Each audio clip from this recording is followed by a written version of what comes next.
Hello everyone, I hope you all are doing great. So in this lecture we will be talking about a very important function performed by central bank in the economy and that is bankers bank. मतलब कि banks का भी bank होता है central bank country का जो होता है.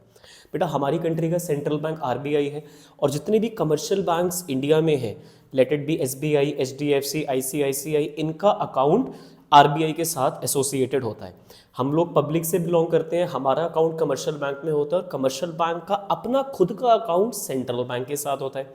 बेटा उनकी भी तो आपस में ट्रांजैक्शंस होती हैं, वो भी एक दूसरे से लोन लेते हैं, एक दूसरे को पेमेंट्स करते हैं. तो इस चीज़ को करने के लिए उनको आने जाने की ज़रूरत नहीं है.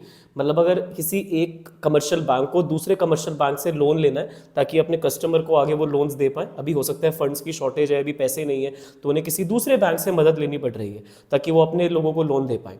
तो अब यहाँ से ये वहाँ कैश लेने के लिए जाएंगे, फिर कैश लेकर आएंगे, फिर पेमेंट देंगे, तो it will take a lot of time और कैश अल्टीमेटली बहुत ज़्यादा लगता है. ये बेटा लाखों में बात नहीं होती है, ये करोड़ में बात होती है.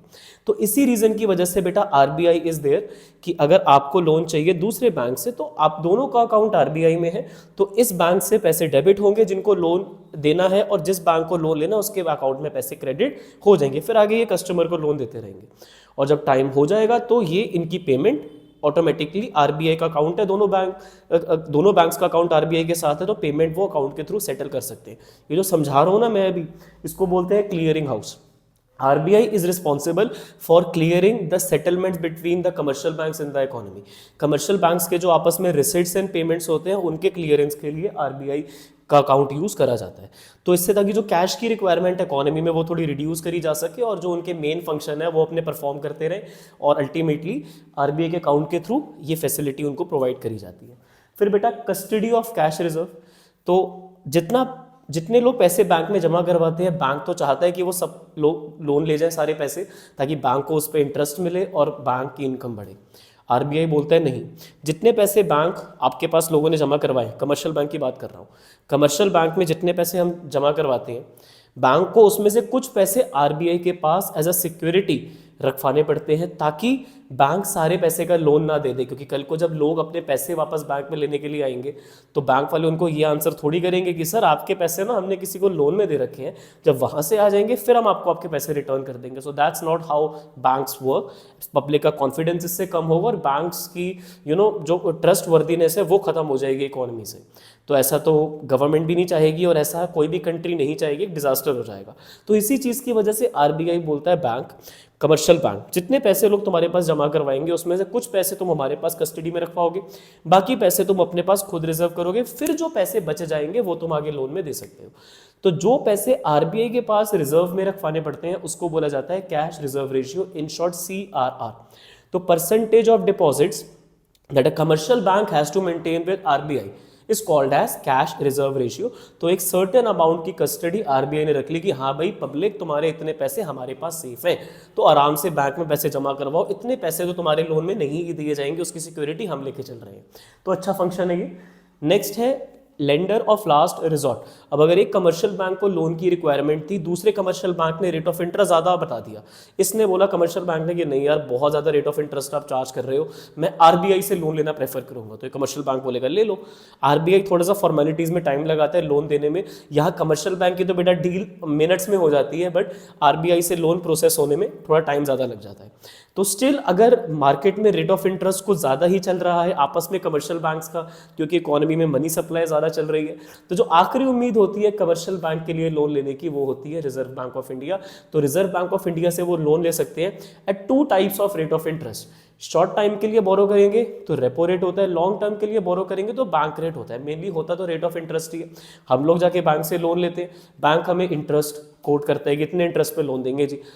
जब कमर्शियल बैंक आरबीआई के पास जाता है, अगर कम टाइम के लिए लोन चाहिए तो आरबीआई उनको रेपो रेट बताता है, अगर ज़्यादा टाइम के लिए लोन चाहिए कमर्शियल बैंक को तो आरबीआई उनको बैंक रेट बताता है. Bank rate generally repo rate से ज़्यादा होता है क्योंकि उसमें टाइम ज़्यादा इन्वॉल्व होता है, मोर टाइम मोर रिस्क. तो इसी रीज़न की वजह से ज़्यादा रेट ऑफ इंटरेस्ट होता है अगर हम लॉन्ग टाइम के लिए कमर्शियल बैंक सेंट्रल बैंक से लोन बोरो करता है. तो ये तीनों फंक्शंस मेन है जो आरबीआई कमर्शियल बैंक्स को प्रोवाइड करता है कि कुछ परसेंटेज की कस्टडी अपने पास रखता है ताकि पब्लिक को कॉन्फिडेंस रहे. और दूसरा बेटा आखिरी होप जो कमर्शियल बैंक के लोन लेने के लिए है वो आरबीआई है। कमर्शियल बैंक के आपस में जो सेटलमेंट्स है रिसिट्स और पेमेंट्स के, उसके लिए वो आरबीआई का अकाउंट यूज करते हैं डेबिट एंड क्रेडिट ट्रांजैक्शंस के लिए। One more, supervisor. अब हर एक कमर्शियल बैंक की रिस्पॉन्सिबिलिटी है कि जितने पैसे बैंक में आ रहे हैं, जितने लोन में दे रखे हैं, जितने पैसे इन्वेस्ट कर रखे हैं, उसके proper records time to time RBI को अपडेट करते रहे, क्योंकि उसी के accordingly RBI monetary policy decide करता है कि कितना रेपो रेट होना चाहिए, कितना बैंक रेट होना चाहिए, कितना एलआरआर होना चाहिए, लीगल रिजर्व रिक्वायरमेंट्स। तो इसी रीजन की वजह से सुपरवाइजर आरबीआई ये फंक्शन परफॉर्म करता है for the commercial bank to cross check कि जितने भी कमर्शियल बैंक्स हैं वो ऑथेंटिक रिपोर्ट्स कोट कर रहे हैं आरबीआई को। तो रेगुलरली इंस्पेक्शन भी करता है आरबीआई, अगर उनको कुछ डाउटफुल होता है किसी बैंक से रिलेटेड। एंड कोई भी नया बैंक स्टार्ट होता है तो लाइसेंस आरबीआई इशू करता है। कोई बैंक वाइंड अप होता है तो उनकी पूरी वाइंडिंग अप का प्रोसेस आरबीआई देखता है। बेटा ऐसे थोड़ी कोई भी बैंक बंद हो जाएगा, इतने लोगों से पैसा डिपॉजिट में एक्सेप्ट करा हुआ है, इतने लोगों को लोन दिया हुआ है, ऐसे बैंक बंद नहीं हो जाता कि हमने बोला बंद कर रहे हैं। तो उसका पूरा प्रोसेस होता है जो आरबीआई मॉनिटर करता है।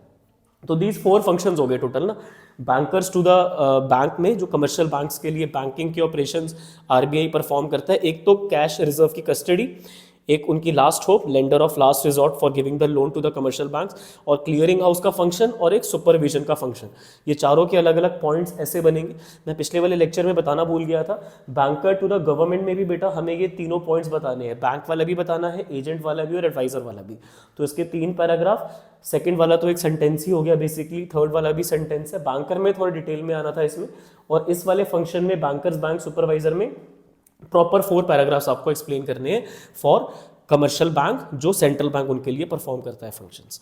आई believe the topic is clear to all of you. Still if any student is having any doubt difficulty, as I usually say, feel free to ask to me in the comment section और on my insta handle. Thank you for listening to me so patiently. Have a nice day.